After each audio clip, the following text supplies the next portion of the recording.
We chose the leg press machine because we both really like to exercise, so we thought, but what about everyone else? It seems like such an easy fix, but once we really got going, we found out it was anything but. To really begin improving on the leg press, we had to start off by thinking, why doesn't this work? What obstacles are there to overcome while trying to use this? So we started off with, what if you're in a wheelchair? How are you supposed to get in? There's a handlebar, there's a metal rod going right through the middle. How are you supposed to actually get onto this machine to be able to use it? Next, you have to think about, how do you anchor your feet? So you're on the chair, but now you actually want to put your feet up on the backboard and use the machine. If you don't have control over what your feet and your legs are doing, how are you supposed to actually get your feet up and use it? How do you change weight? So a lot of gyms have started using leg presses with pins, but there are still some that use free weights. If you have a free weight leg press machine, how are you supposed to get up and change the weight on the back? Limited body control. This is another issue we were facing. So what if you lose control of your limbs every now and then? How are you supposed to make sure that your body's not going to fall off? So one of the changes that we've made for wheelchair users is that the seat will actually move. You can move the seat facing the user so that it's a little bit easier to transfer your body into the seat, and then you can switch it back. It would use a little lever or like a joystick type thing so that it's a little easier to use. Once you're facing forward and in the seat will move. You can move the seat forward and back, and you can lean the backrest up and down a little bit as you need to make it more comfortable so that it's not all manual fixing. The weights would be on the side. We would use the model that has the weight rack to the side of the user, and you change it with a pin. There will be a seat belt on the seat so that all you have to do is buckle yourself in, and you can buckle your chest or your waist in, or both if that's what you really need to do to feel comfortable. The backboard will have little feet attachments that you can add on before you get on. So we'll have a double or single attachment. So if you have one foot that needs supported, there will be an attachment for just one foot, and there will be an attachment for if you have to have both feet. They are not determined by left or right so that you can choose which one you would prefer to use. There are also attachments for if you need it to support your leg farther back. Created changes for the visually impaired. Braille instructions are located on the outside of the chair. Braille on each set of the weights. A beep when the bar is fully inserted into the weight. Braille over the leg attachments, and vibration through the chair when setting the weight. So the last major change that we had to think about were amputees. There are single and double amputees, and there are different locations for the amputations to occur: below the foot, below the knee, higher up on the thigh. So how do we overcome an amputation?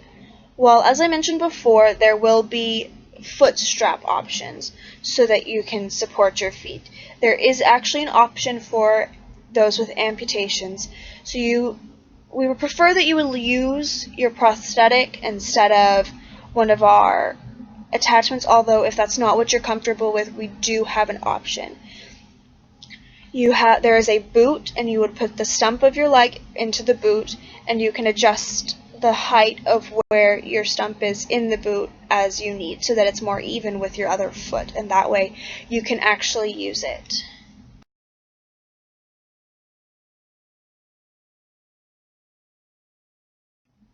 So all of our add-ons have already really pretty much been discussed. We have the armrest with the switches that will allow you to move the chair facing the user and back to ready position.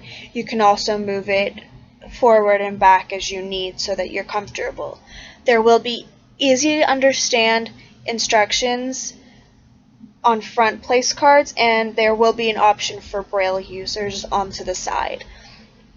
There will be different leg and foot supports for those with limited range of leg control. They're not leg specific, so it doesn't matter if you're unable to use your left or your right leg, you can still use just one attachment. amputation attachments for those who don't want to use their prosthetics. So we get that this is an actual issue. Some people don't want to use it. They're not the most comfortable or they're not the most durable. So we do have an option for those with amputation.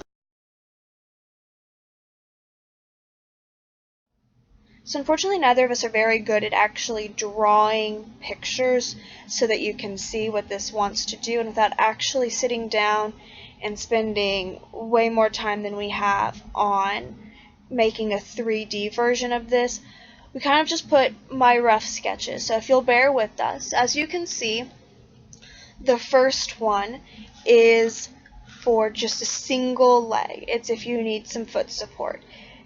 You put your foot onto the piece and you strap your foot in, and you can strap your ankle in as well. That way it's supporting your foot fully. If you need to, there is the double option, which you can see next to it. For this one, we have the whole leg support attachment. This is good if you need a little bit more than just your foot or your ankle supported. Once again, there is the single and double leg option. However, this only shows for the single leg. It uses a plastic, which we talk about later, that will bend with your knee as you go down to the 90-degree angle. We did think about using cloth to make it slightly more comfortable, but that just kind of seemed really unsanitary, and we chose to go against that. So the last attachment that we have is for amputees. What you can see is that we have, once again, the single and the double options. We also have for slightly above the ankle or the foot, and one for slightly above or below the knee. What you would do for this is you would place your stump into the boot, and there will be straps that you can adjust to make it a little bit larger, a little bit smaller, so that it fits your leg properly. Then you can put it onto the back, because it will slide in there nice and easy for you, and you can begin using. This may be a tough workout for beginners. Users will need to learn how to use the chair. It is highly recommended to wear prosthetics. Lots of control still with the user. It is important to get consumer feedback to continue developing a better product. Assistance may be necessary. We have included a flexible material for the attachments. This is called the Fantastic Elastic. It is compatible with all major consumer printers. It has an opaque white finish. It's 3 millimeters in diameter. It is flexible and resistant to tear. We have created a user's manual, which includes for our frames and cables. It has a frame finish, has a 2-coat powder process. The frame color is ice silver. There's a cable transmission. It's machine anchoring, independent machine to hold down the brackets. Our rep counter machine uses tracking. A service mode tracks total machine reps and hours of use. The rep counter power supply requires 2 AA batteries. The rep counter battery life is approximately 3 years. Our product weight is about 891 pounds. We have front and rear play cards, muscle callouts, machine-specific stretching, start and finish exercise illustrations for proper machine. Our color-coded machine identification is blue for the lower body. It has a personal storage, dual-size bottle holder, tactile storage mat and towel holder, contoured seat, a rep counter, and electronic counter that displays reps, exercise time, and rest time. Our weight stack is consistent with a 52-inch stack height. Weight stack guarding, a full front and rear shield, total stack weight, which is about 400 pounds.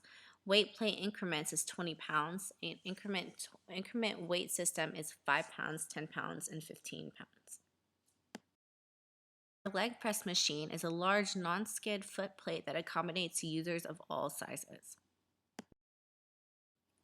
Universal design of fitness equipment standards will provide fitness equipment manufacturers with specific criteria for both strength and cardio equipment for designing more universal products. The Americans with Disabilities Act entitles equal opportunities for individuals with disabilities, including physical, sensory, and cognitive. ADA Title III applies to public accommodations, this regarding access to public fitness centers and the equipment. Currently, mainstream fitness equipment found in public fitness centers is not easily accessible to many people with disabilities. For example, strength equipment tends to have non-removable seats, high start weights, high weight increments, and non-accessible weight adjustment mechanisms. These barriers prevent many people with disabilities from exercising in public fitness centers. They have to go to specialized rehabilitation centers in order to find accessible fitness equipment, which has both financial and social implications. Specialized rehabilitation fitness equipment is more expensive than mainstream fitness equipment and typically found only in rehabilitation facilities, which are not commonly found or open to the general public as public fitness centers. Incorporating simple universal design principles can increase mainstream fitness equipment access to much broader population, including those with disabilities. Universal design for fitness equipment standards will provide objective information and promote more inclusive fitness equipment in the mainstream market. Mainstream accessible fitness equipment will increase access and decrease cost of exercise for people with disabilities and allow exercise with family and friends.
Overview. Although the core is involved in the motion of the exercise, we are trying to specifically get the correct range of motion and target certain areas we want our person to be secured with the use of a belt while sitting up that will keep them intact.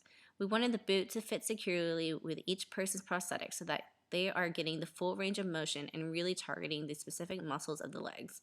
Our main focus was to focus on lower extremities. We have created a universally designed idea to which a leg press in a gym or fitness facility to a home can be used effectively and safely.